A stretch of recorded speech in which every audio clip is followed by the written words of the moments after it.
Andre Paras gumaganap na Wahid sa Telefantasia prequel na Encantadia. At tambalang Al Chris at Seth Luis magtatapatan sa Lip Sync Battle Philippines. Ang Star Bites sa ni Aubrey Carampel.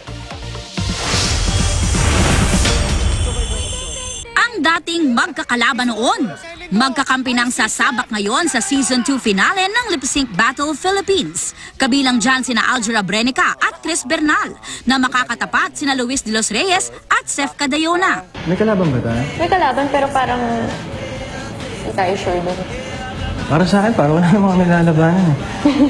Hindi, pareho naman silang performers. Pero I guess it's the chemistry that will make us win. Sobrang fan po ako ng show ninyo. Pero nung nalaman ko na kayong kalaban namin, medyo napaisip ako.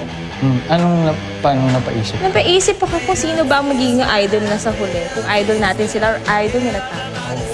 Sino ang magiging victorious sa battle sa paglilip sync? Alamin sa Sabado.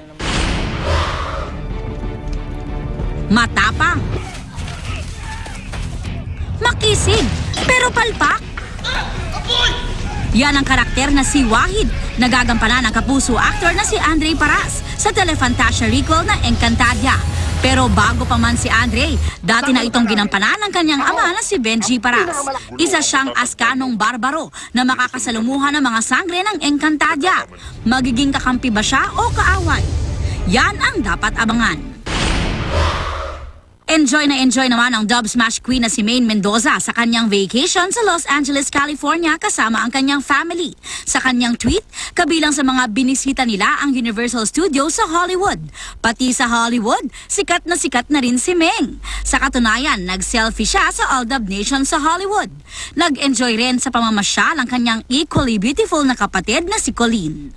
Aubrey Carampel, GMA News.